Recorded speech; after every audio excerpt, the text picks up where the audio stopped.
Theology in 3 minutes. Topic: religious wars. One of the most common criticisms of religion is that it often causes wars. At first glance, history can seem to support that claim. The Crusades, the 30 Years' War, modern acts of religious terrorism. It's easy to conclude that religion has been one of humanity's greatest sources of violence. However, this view of history is woefully ignorant at best, and intentional misinformation at worst. According to the Encyclopedia of Wars, a staggering 93% of all documented wars in human history were fought over political, economic, or territorial reasons, while a mere 7% were classified as primarily religious in nature. Historians generally agree that religion is usually a banner under which people unite rather than the fundamental cause of the conflict itself.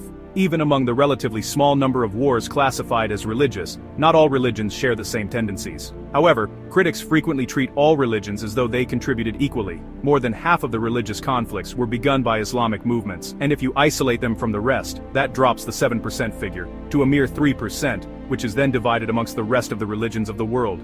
The early centuries of Islamic expansion were marked by rapid military conquest, and in the modern era, most of the world's deadliest terrorist organizations have all claimed Islamic justification for their actions. Such groups were responsible for the largest terrorist attacks in modern history, including but not limited to the September 11th attacks in the US in 2001 and the October 7th attacks in Israel in 2023.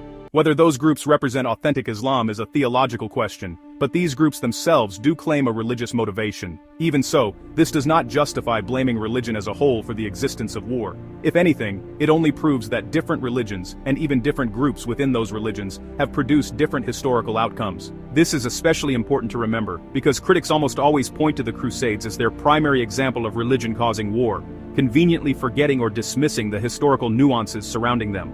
The Crusades followed centuries of Islamic expansion into territories that had once been Christian, until finally the Byzantine Empire appealed for military assistance from Western Europe. That being said, not every crusader was righteous, not every action taken during the Crusades was morally justified. Like every war, atrocities were committed, but portraying the Crusades as nothing more than an unprovoked campaign of Christian aggression is historically inaccurate. We'll examine the Crusades in much greater detail in a future episode. For now, the important point is simply this: the most frequently cited example of religion causing war turns out to be far more complex than the popular narrative suggests. And even the more legitimate examples of modern terrorism still do not represent all religion by themselves. The truth, as it turns out, is the opposite of the common criticism. Religion has been the primary cause of only a small fraction of all wars. The vast majority were driven by politics, with religion serving merely as a means of rallying people to a cause that was already political.